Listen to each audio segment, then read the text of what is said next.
وہ کہتے ہیں نا کہ خواب وہ نہیں جو آپ سوتے میں دیکھتے ہو، بلکہ خواب تو وہ ہیں جو آپ کو سونے نہیں دیتے۔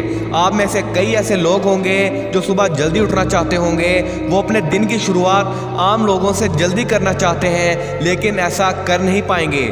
کیونکہ بنا الارم، بنا سٹرگل کے وہی انسان صبح جلدی اٹھ پاتا ہے جس کے خواب بہت بڑے ہیں، جس کے اندر کی آگ، جس کے اندر کا جنون، جس کے اندر کی تڑپ اسے صبح جلدی اٹھنے پر مجبور کر دیتی ہے۔ دوست، کئی لوگ سوتے کے سوتے ہی رہ گئے، لیکن قدرت نے آپ کو ایک نیا دن دیا ہے تو اس کا اشارہ سمجھو۔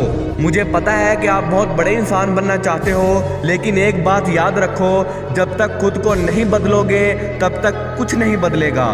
لوگوں کی سب سے بڑی پرابلم ہے کہ وہ دوسروں کے بارے میں تو سب کچھ جاننا چاہتے ہیں، لیکن خود کی زندگی میں کیا چل رہا ہے انہیں کچھ پتا نہیں۔ اگر 10 لوگوں سے ایک سوال پوچھا جائے کہ what is the purpose of your life, تو 10 میں سے 9 لوگوں کے پاس اس کا کوئی جواب نہیں ہوگا۔ اگر آپ کو نہیں پتا کہ میری زندگی کا مقصد کیا ہے، تو سارے کے سارے ٹیلنٹ، ہارڈ ورک اور انرجی دھرے کے دھرے رہ جائیں گے۔ لیکن جس دن آپ نے اپنے اندر چھپی پاور کو جان لیا، تو یقین مانو ایسی انرجی تمہارے اندر سے نکل کر آئے گی جو تمہیں ایک الگ ہی انسان بنا دے گی۔ دنیا سے آگے نکلنے کے لیے آپ کو extra time, extra hard work اور ایکسٹرا انرجی چاہیے ہوگی۔ ہارڈ ورک اور ایفرٹ تو آپ کر لو گے، لیکن ایکسٹرا ٹائم آپ کو ملے گا نہیں، بلکہ نکالنا پڑے گا، اور وہ ملے گا صبح جلدی اٹھنے پر۔ کیونکہ صبح کے وقت آپ جو کام 2 سے 3 گھنٹے میں مکمل کر لو گے، وہی کام ایکول ہوگا شام کے 6 سے 7 گھنٹوں کے۔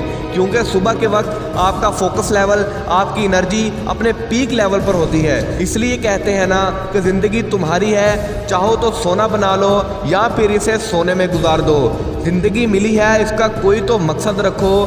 یوں سانسیں لے لے کر وقت گنوانا عقل مندی نہیں ہوتی۔ صبح جلدی اٹھنے کی عادت ڈال لو، کیونکہ 2 سے 3 گھنٹے تو آپ دنیا سے پہلے ہی آگے نکل جاؤ گے۔ اور ذرا امیجن کرو کہ آپ ان 2 سے 3 گھنٹوں میں کیا کیا اچیو کر سکتے ہو۔ اگر اس ویڈیو سے آپ کے اندر آگ لگی ہو تو ویڈیو کو زیادہ سے زیادہ شیئر کیجئے اور چینل کو سبسکرائب کر کے ویڈیو کو لائک ضرور کیجئے گا۔ میں ملوں گا کسی ایسی موٹیویشنل بھری ویڈیو میں، تب تک کے لیے اللہ حافظ۔